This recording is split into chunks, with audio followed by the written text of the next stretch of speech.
so crazy to think of all the things that happened to these kids within such a short period of time.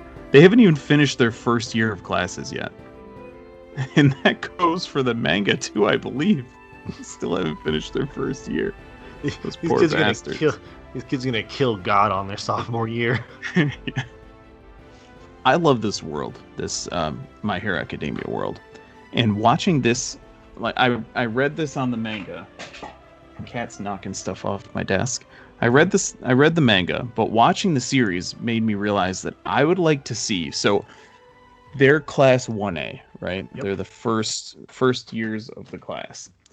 I would like to see, even if it's just a side story or some sort of like 5-episode spin-off, anything where we see class 2A versus 2B. We can meet all these new characters. Class 3A with Lemillion and Amajiki and Hado versus class 3B. You know, I just love this world so much that I want to see more of it. And the upperclassmen?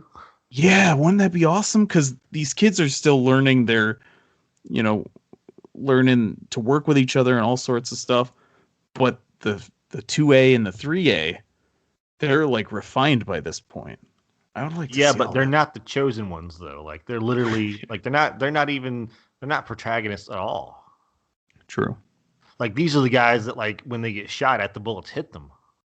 But wouldn't that be cool? I don't know. Maybe I'm alone in that, but I want to see more of this world and meeting a bunch of new characters. I would like to see what Horikoshi would do. How, these people with more refined skills and everything would do against each other, and he could create a bunch of new characters, because the only 3 we've met, this show already has so many characters. I know, right? There's so many characters. Yep, exactly. You want more?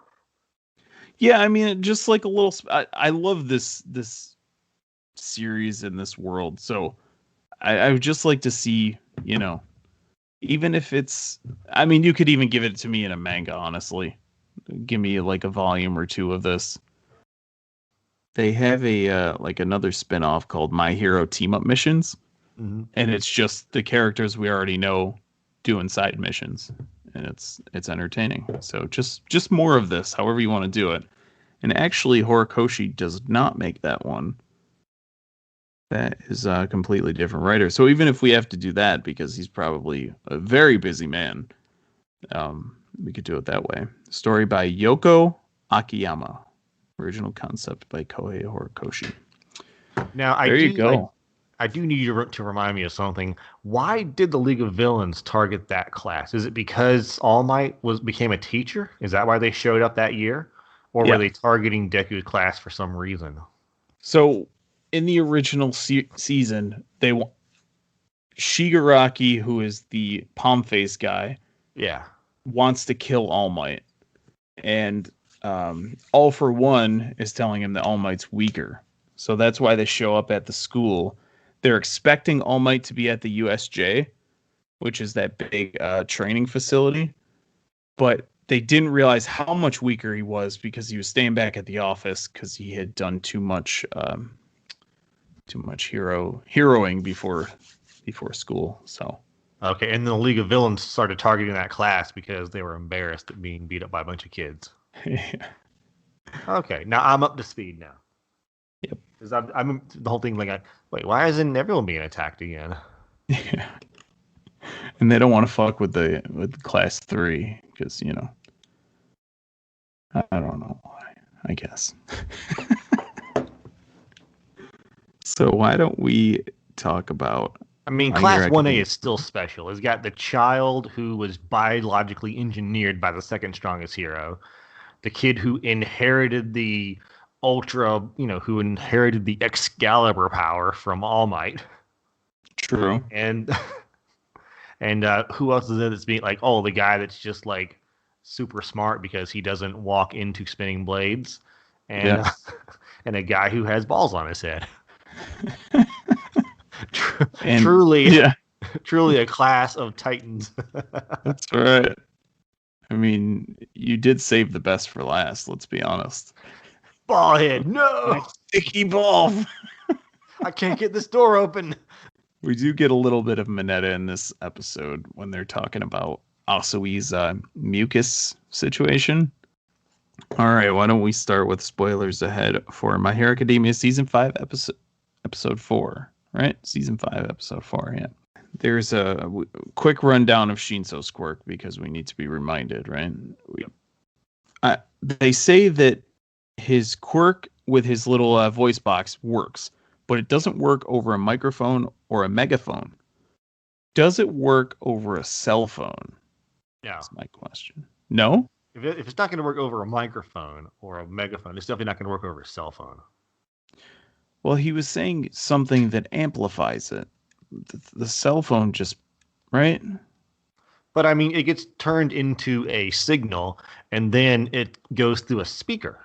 It's still coming out of a speaker. But so is his little mask thing, right? So I guess my question would be, what about like an amphitheater? That amplifies your voice. Uh-huh. So are you telling me if you're inside an amphitheater, you're immune to it because it's amplifying it? But then he moves to the point where it doesn't work, and then does it work more because it de-amplifies it? Okay, here's the thing. When they were explaining how his power works, I just realized that his superpower is just magic. It's magic. It's got rules like magic. It's not like a power where, I convert sugar into strength. In this one, he's literally reciting a spell, and there's a magical judge, like a Supreme Court of whether or not you're hypnotized, that rules on it. But yeah, I don't understand how the whole megaphone thing works with his voice changer still working. So I mean, I just took it. Maybe I didn't listen closely enough, but all it said was it doesn't work with a mic or a megaphone, and then they moved on. They do have cell phones in this world, so we could have gotten clarification on that as well, but whatever. Koda and Kirishima are the first two captured. Am I the only one that thinks Koda sucks? He's the bird voice guy. I mean, I thought he was mostly just for like scouting. Yeah. Like he's good at scouting because I mean, he has every single bird and bug and insect in the forest becomes his eyes and ears. That's pretty powerful. Not super powerful on an oil refinery though. So he's just in the wrong spot. Like if this happened in, a jungle, he'd be the man. It'd be like a boa constrictor just coming out at you all the time. Yep. All the spiders of the forest just coming at you. Yeah, that sounds pretty powerful to me. You're up there. If you're Bakugo jumping around, pow, pow, pow. Next thing you know, you got a goose in your ear. What the fuck are you going to do now? Blow up a goose, you asshole? Now you got feathers in the way. Smoke screen. The guy that every ant in the Amazon forest just crawling up your asshole. That's what he's. Oh God. Yeah, oil refinery, not so much. He's in the wrong spot. He doesn't control rust. So the Beast guy is essentially what Beast from X-Men wishes he was, because he can swap in and out of Beast form. And he can do it like super fast, like fast enough to dodge a punch. He's essentially just the Incredible Hulk of the group. He's just kind of a mindless monster guy. Was the green-haired grassy chick always creepy, or did that just start now? No, she was creepy during the earlier episode that she was in. She just didn't have enough screen time to become creepy. Gotcha. She's like talking about all sorts of weird stuff. I don't understand how vines stop electricity. I mean, I thought vines had water in them. It's the Pokemon rule. Electricity is not effective against grass. That's just what they're going by. Oh, okay. As long as you equate everything to Pokemon, it makes sense. So wait, what type of Pokemon is immune to Psychic? No, Ghost is super effective to Psychic. I think the rock ones are immune because they're stupid. Okay, so the guy that like turns into a rock for his hardening power is he must be immune to Shingosu's voice thing then. Correct. Yeah, it's all making sense. Yep. And if they had a fire character, then he would set the grass chick on fire. because Pokemon. So But I mean, it's really hard to burn green wood, though. even so, we got to go by Pokemon. So I think in this episode, even though it's titled after Shinso, Asui is the star here. Every time they run into any sort of situation, she kind of takes the leadership position. I'm biased because she's like one of my favorite characters, but she actually does. She's also that class 2B guy's favorite character because he gets all like blushy and then like the tongue. She had her tongue on me. Frog tongue chick. I think I'd want a shower after that one. How would you feel if you met a woman and then like just turned out she had a 80-foot tongue? This tongue can this tongue can stop a field goal. She does. We went over this in a previous episode when she picks up Lemillion with her tongue and saves him from dying in the water, which is hilarious. But she straight up carries this dude. She owns that dragon scale guy and picks him up with her tongue and dives through the air and smashes the fucking beast dude. Mm-hmm. Which is she beats a motherfucker with another motherfucker. Yeah. Strictly with her tongue. Yep. Yeah, she's as the kids say, she yeets him into the beast dude and they're both KO'd. Yeah, she's the best. So you want to see that scene in 4DX? Oh yeah. Have the with the water stings, you get sprayed with the water, and like they just throw some spaghetti noodles at you. Just throw a wet spaghetti noodle at you. Fucking 4DX. No, it's like it's like a moist garden hose that just hit you with it. Blop, blop. And then she when uses the her mucus. comes on, it smells like a dog in there. Start misting you with dog smell. She uses her mucus as a like defense mechanism. She coats the other two, and so that the beast guy can't sniff them out. Yeah, so he can smell them with his sonar nose. Yep. I can tell that they're running by smelling them. Yeah, I can. They just turned right. No, your other right. The Class A team uses deception, with obviously using Shinso's quirk to the best that they can, and the combination with Asui to confuse everybody, and they end up winning the battle. So this entire episode, I mean, we could just go blow by blow, but most of it is an action sequence. So yeah, we also learned that they have I think they had a new thing where Electric Guy, his power lets him directly shoot lightning to his target disc. Yep. And while the lightning bolt's on the way there, the scales guy looks at it, looks at the lightning, looks at the disc, looks back at the lightning, looks at the disc, shoots the disc off before the lightning gets there. That guy is fast on the speed of light. Oh, and you also forgot. Yeah. Here's the explanation of it by Kaminari as well. I assumed he didn't hear the explanation. I thought he just saw the lightning bolt.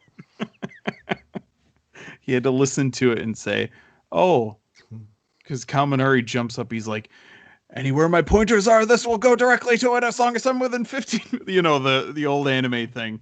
And the guy's like, "Huh?" Oh. I didn't realize that he announced. Okay, that makes it make more sense then. Because I thought he saw the lightning and then shot it off, which would mean he's faster than the speed of light. And if you know anything about physics, that means he can travel through time. And we had really a cameo by a cameo by the chick that makes all the devices, because we get a little explanation of exactly what his pointers are. They're essentially like spider trackers, except they tell where the person is, but they also are like beacons. She's one of the best characters as well. Hatsume, the the crazy technology chick. Yeah, I wouldn't mind seeing like a mini series where someone in the science and development division is just like testing quirks to see how they work. Like, but basically all the quirks have like these weird rules and like ways to apply it. So you must think there must be like a trial and error system somewhere. They're like, oh, so can we use this effect to go through trees or whatever? No. Yeah. Can we make cement come out of acorns? Yes. And that sort of weird. You know what's application funny thing. is the Team Up Missions manga has a Mhm. chapter where, do you remember the girl from the first? She's the daughter of All Might's friend in the first movie. Yeah. Her and Hatsume are trying to create things for Deku, and it's like a trial period, and Mhm. things keep blowing up on them because they're trying to outdo each other. So give that a read if you get the chance. I don't remember exactly what chapter it is, but there's only I, one volume out. So I tried reading some of the manga and I the story that is there, but the action is just so it just bothers my eyes the way the action is drawn.